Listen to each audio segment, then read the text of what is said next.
এই আন্দোলনকে আমাদের টিকিয়ে রাখতে হবে হাত হওয়ার হাত থেকে রক্ষা করবার জন্য। চারিদিকে শকুনের ছোঁয়া আমরা এখনো দেখতে পাচ্ছি। ফ্যাসিবাদের দুর্গন্ধ এখনো পর্যন্ত আমাদের আশেপাশে আমরা ছড়াতে দেখছি। ফ্যাসিবাদকে সবলে উৎপাদন করবার জন্যই আমাদের কাজ এখনো শেষ হয়নি। আমাদেরকে আরো অনেক রাত জাগতে হবে, অনেক ভোরের অপেক্ষা করতে হবে, যেদিন পর্যন্ত যতদিন পর্যন্ত ফ্যাসিবাদ থেকে থাকবে ততদিন পর্যন্ত আমরা আমাদের কমপক্ষে বিশ্রাম নেওয়ার সময়টাকে আমাদের সাথে রাখতে চাই না। আমরা ক্লান্ত হতে চাই না, আমরা হাজার রাত জাগতে চাই, যতক্ষণ না পর্যন্ত আমাদের উঠেছিল 16 বছর পর্যন্ত যে স্বৈরাচার যে ফাঁসিবাদ আমাদের উপরে জগদ্দল পাথরের মতো আমাদেরকে নিষ্পেষণ করছে, আমরা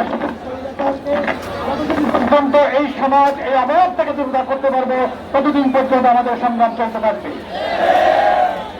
ছাত্রছাত্রী বন্ধুরা, আমরা বিপ্লবের প্রথম পর্যায়ে যে অ্যাচিভমেন্ট আমাদের, আমরা মনে করি একদিকে স্বৈরাচার আর অন্যদিকে আমাদের সামনে শুধুই মানুষ।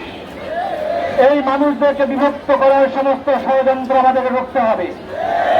আজ থেকে কোন ত্যাগ দেওয়ার কোন রকমের ক্যালকুলেশন আমরা সম্পৃক্ত হতে চাই না।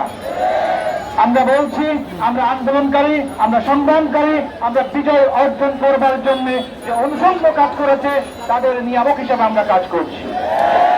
আমি কথা বাড়াতে চাই না, আরো স্যাররা আছে।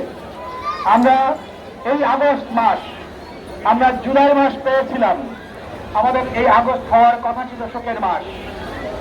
আমাদের এখন শোকের মাস শিফট করেছে জুলাই মাস। আমাদের সামনে যত জুলাই আসবে আমাদের বিপ্লবের চেতনাকে শানিত করবে। আমরা হতোদ্যম হতে চাই না, বরং আমরা নতুন করে সাহস অর্জন করতে চাই। আজকে এরকম যত মুখ দেখতে পাচ্ছি আমরা, আমাদের সাথে লক্ষ লক্ষ মুখ যুক্ত হবে নতুন সংগ্রামের সুফল ঘরে তুলবার জন্য।